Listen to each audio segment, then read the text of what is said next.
बिस्मिल्लाहिर्रहमानिर्रहीम। नथुराम एक छोटा किसान था। वो अपनी बेटी प्रतिमा के साथ एक छोटी सी झोपड़ी में रहता था। प्रतिमा की माँ की बहुत पहले ही मौत हो गई थी। उसके बाद से नथुराम ने ही प्रतिमा को बड़े लाड प्यार से पाला था। बाबा, जलेबी बहुत ही बढ़िया थी, सच में मजा ही आ गया। अच्छा बाबा, मैंने रोटी बना दी है, चलो मैं आपके लिए खाना लगा देती हूँ। क्यों, तू नहीं खाएगी लाडो? नहीं बाबा, कल मेरी परीक्षा है, मुझे अभी पढ़ाई करनी है और वैसे भी मुझे भूख नहीं लगी। ये जलेबी भी खा ली ना मैंने। प्रतिमा को पढ़ने लिखने का बहुत शौक था, तो नथुराम ने भी ठान लिया था कि जब तक प्रतिमा चाहेगी वो उसे पढ़ाएगा। लेकिन होनी को तो कुछ और ही मंजूर था। कुछ दिनों बाद ही खेत में काम करते हुए अचानक नथुराम को दिल का दौरा पड़ा और उसकी मौत हो गई। रिश्तेदार प्रतिमा की जिम्मेदारी नहीं लेना चाहते थे, तो उन्होंने बिना कुछ देखे भाले बगल के गांव में एक किसान चंदन से उसकी शादी करा दी। चंदन बारात लेकर आया और प्रतिमा को ब्याह कर अपने घर ले गया। लेकिन असली कहानी तो अब शुरू हुई थी। चंदन की माली हालत तो नथुराम से भी गई गुजरी थी। चंदन के पिता नहीं थे और उसकी बूढ़ी माँ के साथ साथ दो छोटी बहनों की जिम्मेदारी भी अकेले चंदन पर ही थी। खास बात ये कि रहने के लिए उनके पास बस एक कमरा ही था और चारों लोग उससे एक कमरे में ही रहते थे। हालांकि चंदन के पास एक छोटा सा खेत तो था, लेकिन उस पर मकान बनाने के लिए उसके पास पैसे नहीं थे। और ये सब कुछ चंदन ने खुद प्रतिमा को शादी के बाद बता दिया। प्रतिमा, ये मेरी माँ है और ये मेरी बहनें कुसुम और लता। हम बहुत गरीब हैं, हम चारों इसी कमरे में रहते हैं और तुम्हारे लिए अलग से कमरा बनवा सकूं, इतने पैसे भी नहीं है मेरे पास। कोई बात नहीं है जी, पति का घर औरत के लिए स्वर्ग होता है, फिर चाहे वो कैसा भी हो। जैसे आप चारों रहते हैं वैसे ही मैं भी यहाँ रह लूंगी। मैं जानता हूँ कि तुम्हें परेशानी तो होगी, लेकिन मैं कोशिश करूंगा कि कुछ पैसे जोड़कर जल्दी ही अलग कमरा बनवा सकूं। वो एक छोटा सा कमरा ही प्रतिमा के लिए उसका ससुराल था। शुरुआत में तो 1-2 हफ्ते प्रतिमा को बहुत दिक्कत हुई, लेकिन उसने किसी से कोई शिकायत नहीं की और फिर धीरे धीरे उसे आदत हो गई। फिर एक दिन, प्रतिमा, मुझे तुमसे एक बात करनी थी। हाँ कहिए ना, क्या बात है? देखो प्रतिमा, मैं जानता हूँ कि तुम बहुत अच्छी हो, मुझसे कभी कुछ नहीं कहोगी, पर मैं ये भी समझता हूँ कि वाकई तुम्हें एक कमरे में दिक्कत तो हो ही रही होगी। हमारी नई शादी हुई है और एक ही कमरा होने की वजह से हम दोनों एक दूसरे को ज्यादा वक्त भी नहीं दे पाते हैं। लेकिन अलग कमरा बनवाने के लिए मेरे पास पैसे नहीं है, तो मैं सोच रहा हूँ कि क्यों ना मैं शहर चला जाऊं, वहां जाकर अच्छी कमाई होगी तो अलग कमरा जल्दी बनवा सकूंगा। ये आप क्या कह रहे हैं? नहीं, मैं खुश हूँ, सच में मुझे कोई परेशानी नहीं है। आप मत जाइए मुझे और अपने परिवार को छोड़कर। मैं जो बोल रहा हूँ बहुत सोच समझ कर बोल रहा हूँ प्रतिमा। यहाँ गाँव में अब कुछ नहीं रखा, मैं शहर जाकर फैक्ट्री में काम करूंगा तो अच्छा पैसा भी मिलेगा और यहाँ मेरे ना होने से थोड़ी जगह भी मिल जाएगी तुम सबको। पर आपके बिना। जानता हूँ कि कुछ सालों के लिए हम दोनों को दूर रहना पड़ेगा, लेकिन जब मैं वापस आऊंगा तो सब ठीक कर दूंगा, विश्वास करो मेरा। वैसे भी प्रतिमा, कुछ पाने के लिए कुछ तो खोना ही पड़ता है ना। चंदन फैसला कर चुका था। प्रतिमा को बुरा तो लग रहा था, लेकिन वो भी जानती थी कि चंदन ठीक कह रहा है, इसीलिए उसने चंदन को नहीं रोका। चंदन अपना सामान लेकर शहर चला गया। चंदन हर महीने घर के लिए पैसे भेजता था, पर वो पैसे घर की जरूरतों के हिसाब से कम ही पड़ जाते थे।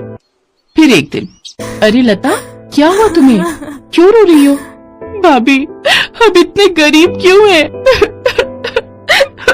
अरे पर हुआ क्या, कुछ बताओ तो सही। पता है भाभी, आज कुसुम दीदी का जन्मदिन है, लेकिन हमारे पास इतने पैसे भी नहीं कि उनके लिए कुछ कर सके।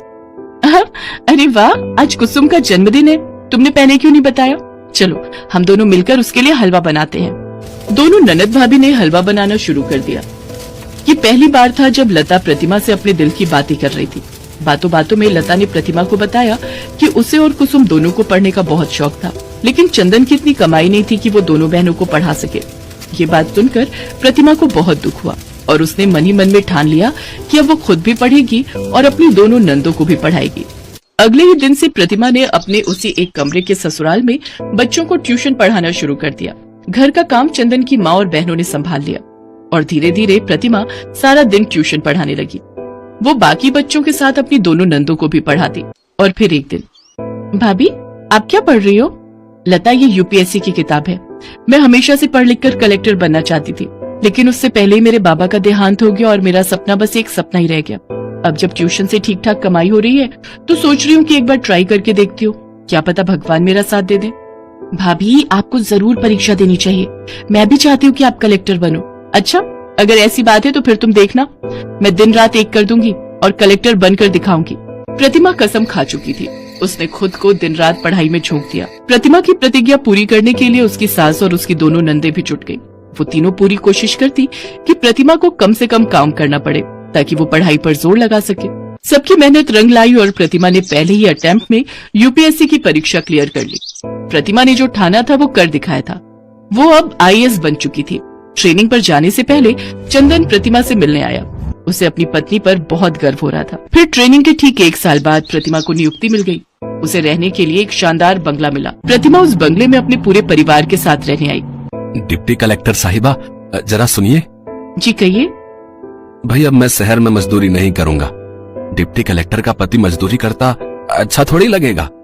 मैंने सोचा है कि मैं यहीं एक दुकान खोलूंगा और शहर से लाकर यहाँ पढ़ाई की किताबें बेचूंगा। बहुत अच्छा आइडिया है जी। प्रतिमा और चंदन बात कर ही रहे थे कि तभी कुसुम और लता उनके पास आई और बोले, भाभी, आपने अपनी मेहनत से वो करके दिखाया जो सोचा था और अब हमारी बारी है। हम भी पढ़ लिख कर कुछ बनना चाहती हैं, लेकिन इसमें हमें आपकी मदद चाहिए। हाँ, मैं हर समय तुम्हारे साथ हूँ। तुम बिल्कुल भी चिंता मत करो, ठीक है ना? चलो, अब रात बहुत हो गई है, जाओ अपने अपने कमरों में जाकर सो जाओ। इसके बाद सभी लोग अपने अपने कमरों में चले गए। सरकार की तरफ से मिले उस बंगले में कई कमरे थे, लेकिन फिर आधी रात के वक्त, भाभी भाभी आप सो गई क्या? अब नहीं, मुझे नींद नहीं आ रही। आ जाओ लता, अंदर आओ। अरे कुसुम भी है साथ में, क्या हुआ? तुम दोनों अभी तक सोई नहीं? भाभी, हमें उन बड़े बड़े कमरों में अकेले नींद नहीं आ रही है। यहाँ भी वही हाल है। चलो, मैं सबके बिस्तर यहीं लगवा देती हूँ। सब फिर से एक कमरे में ही सोएंगे, शायद तभी सबको नींद आएगी। वक्त और हालात बदल गए थे, लेकिन प्रतिभा अब भी पहले जैसी ही थी। शानदार बंगले में रहने के बावजूद अब भी प्रतिमा को अपना एक कमरे का ससुराल ही भाता था।